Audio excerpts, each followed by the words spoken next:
The S&P market is likely going up until April. However, along the way, we're expecting some pretty severe declines.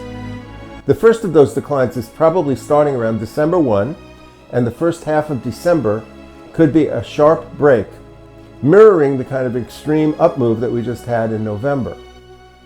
And then it's likely to have a bounce until the Christmas time period, the Christmas rally, and then goes down lower into the first half of January.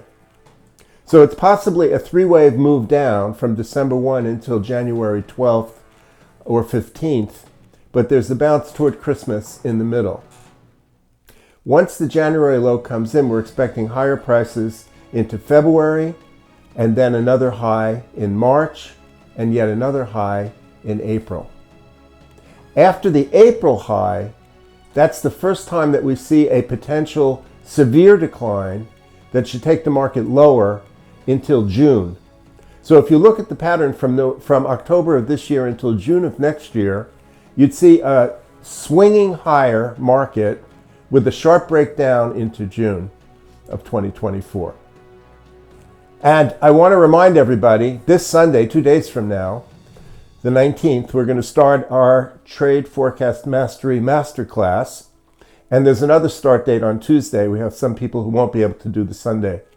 So if you're interested, you have until Tuesday if you want to catch the first session. All right.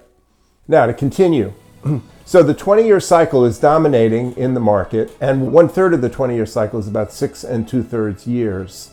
It turns out that those are harmonics that are also going up. And the basic emphasis is the market should tend to work its way higher. But the 2-year cycle and the 4-year cycle tend to have highs in the first quarter. And 2 years ago, we had the high January 4th.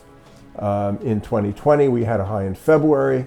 And this time, it's probably the case. And also, if you look at the year 2000, had a high middle of January, another high in March.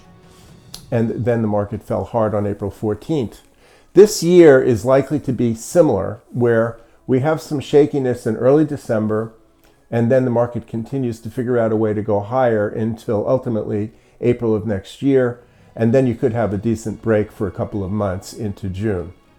We will still give the full picture for the next year coming up, but I wanted to give you a little head start. This is a short-term picture of the 240-minute bar chart, showing that there's probably a high coming in at the end of the month, either the 27th of November or the 1st of December. There's a pullback till December 8 or 11, and then another bounce that takes it a little bit higher until the 25th. That's the really short term. Also, it's very important to realize that our matrix channels have been very accurate, and they are basically locating some resistance levels at 4,600 and 4,630 that are likely to get hit between now and the end of the month.